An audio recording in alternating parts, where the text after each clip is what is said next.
Good morning.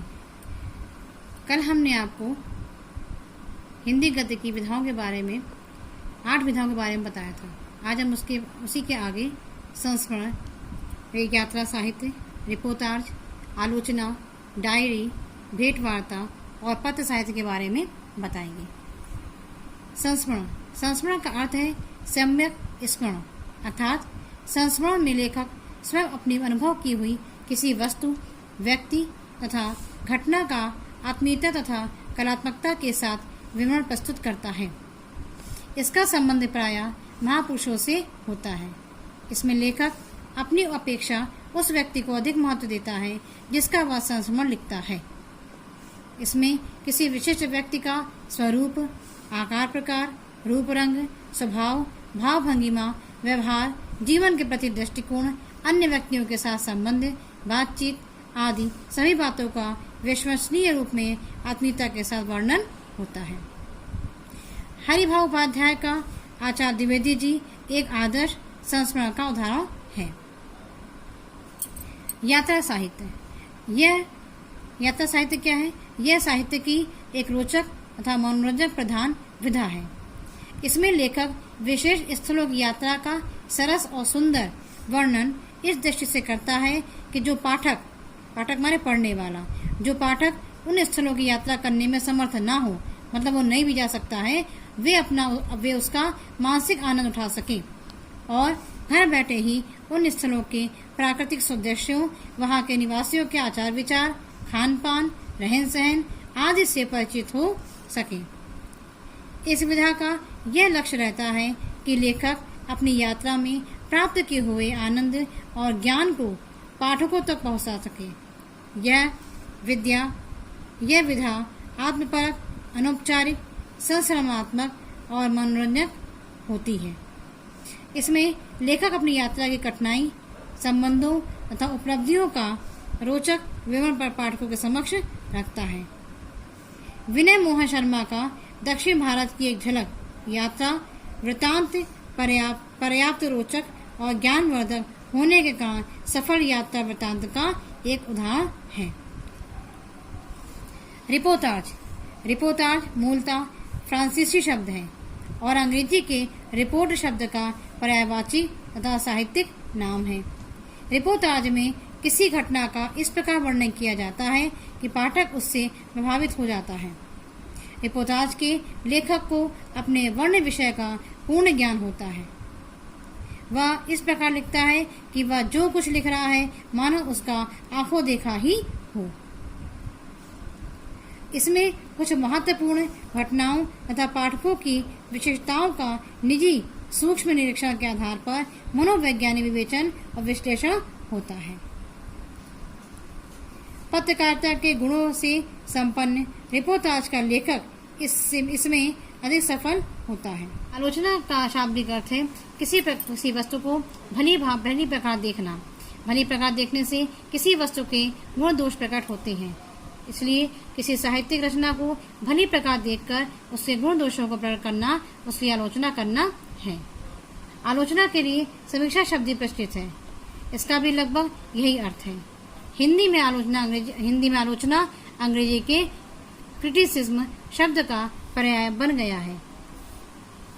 Hindi में आधुनिक पद्धति की आलोचना का आरंभ भारतीय युग में बालकृष्ण भट्ट और चौधरी प्रेमधन द्वारा डाला श्रीनिवास दास कृत संयोगिता स्वयंवर नाटक की आलोचना से माना जाता है।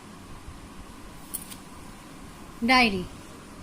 जब लेखक तिथि विशेष में घटित घटना चक्र को यथा तथ्य रूप में अथवा अपनी संक्षिप्त प्रतिक्रिया या टिप्पणी के साथ लिख लेता है तो यह लेखन डायरी विधा के रूप में स्वीकार किया जाता है। डायरी कुछ महत्वपूर्ण तिथियों में घटित घटनाओं को लेकर भी लिखी जा सकती है और क्रमबद्ध रूप में रोजाना मजा के रूप में भी लिखी जा सकती है। उसका आकार कुछ पंक्तियों तक ही सीमित हो सकता है और कई पृष्ठों तक विस्तृत भी हो सकता है। वह स्वतंत्र रूप से भी लिखी जा सकती है। डायरी मूलतः लेखक की निजी वस्तु है।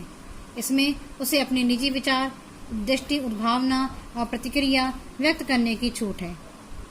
हिंदी में डायरी विधा का आरंभ सन 1930 के आसपास माना जाता है। छायावादी युग में वीरेंद्र वर्मा कृत मेरी डायरी मेरी कॉलेज डायरी उल्लेखनीय है। हिंदी में गद्य की इस कलात्मक विधा का अभी पूर्ण विकास नहीं हुआ है, परंतु यह अपने विकास पथ पर आगे बढ़ रही है। भेंट वार्ता। भेंट वार्ता के लिए हिंदी में भेंट, चर्चा, साक्षात्कार, इंटरव्यू, विशेष परिचर्या नाम प्रचलित हैं। जब किसी महान दार्शनिक, राजनीतिक या साहित्यकार से मिलकर साहित्य, दर्शन या राजनीति के विषय में कुछ महत्वपूर्ण प्रश्न किए जाते हैं और उनके प्राप्त उत्तरों को व्यवस्थित ढंग से लिपिबद्ध कर लिया जाता है, तो भेंट वार्ता की सृष्टि होती है। भेंट वार्ता वास्तविक भी होती है और काल्पनिक भी। भेंट वार्ता में नाटकीयता आवश्यक है। यह सामान्यतः प्रश्नोत्तर शैली में लिखी जाती है। भेंट वार्ता में जिस व्यक्ति से भेंट की जा सकती है उसके स्वभाव, रुचि, कार्यकुशलता, बुद्धिमत्ता तथा अपनी उत्सुकता, सभ्रांता आदि का उल्लेख करके लेखक भेंट वार्ताओं को अधिक रुचिकर बना सकता है। हिंदी में वास्तविक और काल्पनिक दोनों ही प्रकार की भेंट वार्ता लिखने वालों में पद्म सिंह शर्मा, कमलेश, रणवीर रांगा और देवेंद्र सत्यार्थी के नाम उल्लेखनीय हैं। काल्पनिक भेंट वार्ता लिखने में राजेंद्र यादव और लक्ष्मीचंद जैन, महावीर ये उल्लेखनीय हैं। अभी हिंदी में इस विधा के विकास की पूरी संभावना है। पत्र साहित्य। जब लेखक अपने किसी मित्र, परिचित या अल्प परिचित व्यक्ति को अपने संबंध में या किसी दूसरे या किसी महत्वपूर्ण समस्या के संबंध में उसकी और अपनी सामाजिक स्थिति को ध्यान में रखकर उचित आदर, सम्मान या स्नेह का भाव प्रकट करते हुए निजी तौर पर मात्र सूचना, जिज्ञासा या समाधान लिखकर भेजता है और उत्तर की अपेक्षा रखता है, तो वह पत्र साहित्य का सृजन करता है। पत्र नितांत निजी हो सकते हैं और सार्वजनिक भी। पत्र पत्रिकाओं में प्रकाशनार्थ भेजे जाने वाले पत्र प्रायः सार्वजनिक प्रश्नों को लेकर लिखे जाते हैं। साहित्यिक दृष्टि से वे पत्र अधिक महत्वपूर्ण होते हैं जो प्रकाशनार्थ लिखे जाते हैं, प्रकाशित करने के लिखे जाते हैं और मात्र दो व्यक्तियों के बीच की वस्तु होते हैं। हिंदी साहित्य में पत्र प्रकाशन का आरंभ द्विवेदी युग से ही हो गया था। महात्मा मुंशीराम ने स्वामी दयानंद संबंधी पत्रों का संकलन सन 1904 में प्रकाशित कराया था। छायावाद युग में रामकृष्ण आश्रम देहरादून में विवेकानंद पत्रावली का प्रकाशन किया गया। हरिवंश राय बच्चन द्वारा संकलित पंत के 200 पत्र बच्चन के नाम सन 1971 उल्लेखनीय पत्र संकलन है। गद्य काव्य। गद्य काव्य को गद्य गीति भी कहते हैं। गद्य काव्य गद्य तथा काव्य के बीच की विधा है। इसमें गद्य के माध्यम से किसी भावपूर्ण विषय की काव्यात्मक अभिव्यक्ति होती है। इसका गद्य भी समान गद्य से अधिक सरस, भावात्मक, अलंकृत, संवेदनात्मक और संगीतात्मक होता है। इसमें लेखक अपने हृदय की संवेदना की अभिव्यक्ति इस प्रकार करता है कि पाठक उसे पढ़कर रसमय हो जाता है। इसमें विचारों की अभिव्यक्ति की अपेक्षा भावों की सरस अभिव्यक्ति की ओर लेखक का ध्यान रहता है।